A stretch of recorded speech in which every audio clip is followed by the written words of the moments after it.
Hello. Hi. I'm gonna give you a series of words and you're gonna tell me what you think they mean. Okay. I can look now. Cans. This is like okay. I don't really know. Is this like an acronym? Maybe like a. I don't know. I would think it's like a container or like something. I have no clue. Like cans? No idea.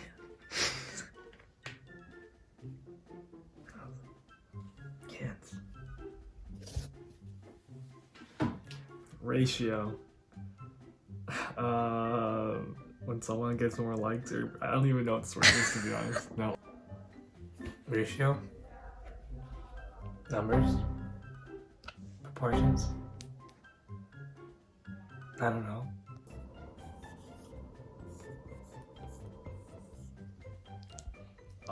Bitter. Obiter. Am I allowed to ask you to use it in a sentence or something, or no? What is that? Is this like a role? Someone's role? I don't know. Obiter. No clue. I thought I said orbit for first, but I have no clue. Hi there, my name is Mithea and welcome to my channel. In today's video, I'm going to be talking about law school lingo and words that are unique to the law school context. If you're going to law school or if you're curious about what these words are, then keep watching. 1L, 2L, and 3L. These are ways to identify what year of law school you're in. Typically in Canada, law school is a 3-year program, so that's how you would identify what year you're in. If you're in first year of law school, you're 1L. If you're in second year, you're 2L. And if you're in third year, you're 3L. OCIs stands for on-campus interviews. It's a formal recruitment process whereby law firm representatives from big firms come to your law school and host a day of interviews to fill their second year summer law positions. CAN stands for Case Annotated Notes. It's a note-taking method that allows you to lay out the important information of a case. It's usually in a table format with headers such as issue, rule, analysis, and conclusion. When you have hundreds of pages of readings for some classes, this format can be a helpful organizational tool to stay on top of your cases. Ratio comes from the Latin word ratio decidendi, and another way of saying reason for the decision or the main takeaway of the case. Usually it creates binding precedent, which must be followed by lower courts in Canada.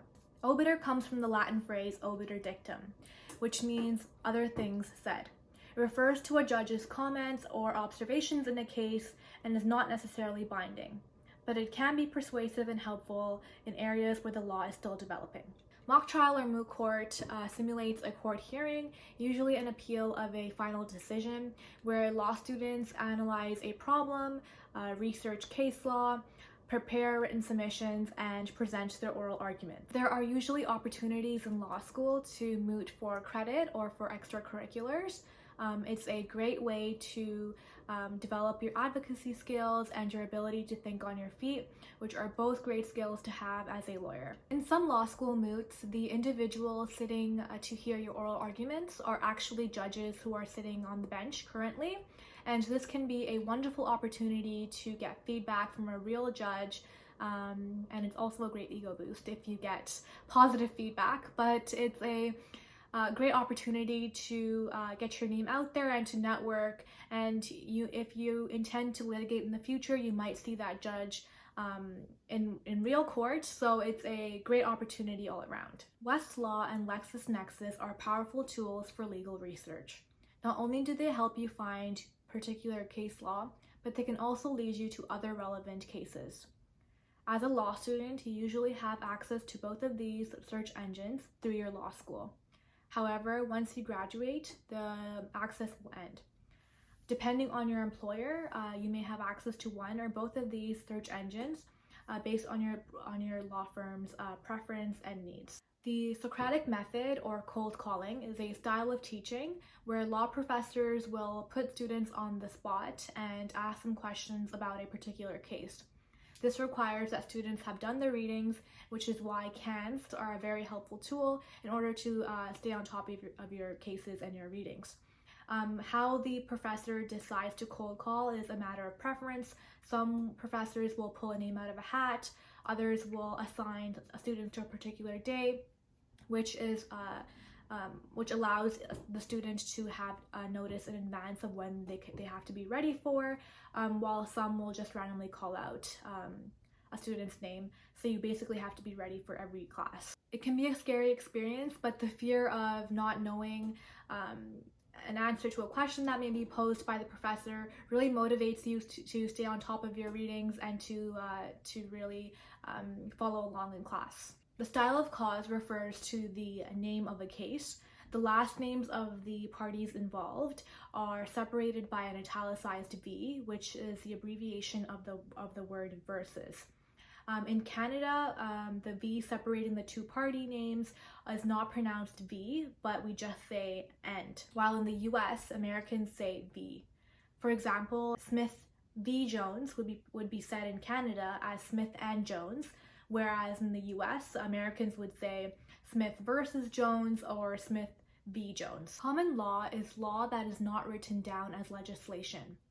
Common law evolved into a system of rules based on precedent. The common law cannot be found in any code or body of legislation, but only in past decisions. At the same time, it is flexible.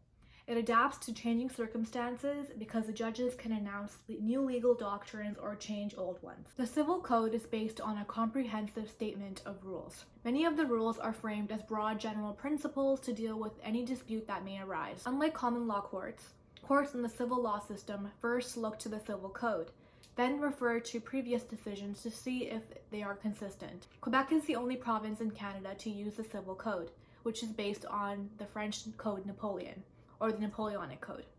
The rest of Canada uses common law. So those were some of the words and lingo that I picked up while in law school. These are the words that my friends outside of the law school bubble were like, what is that? Tell me more. And which made me realize that these are words that are unique to the law school context. What did you think? Were these words clear? Did I miss anything? Let me know in the comments below and maybe I'll make a part 2. Thank you for watching and please subscribe for more law related content. Till next time.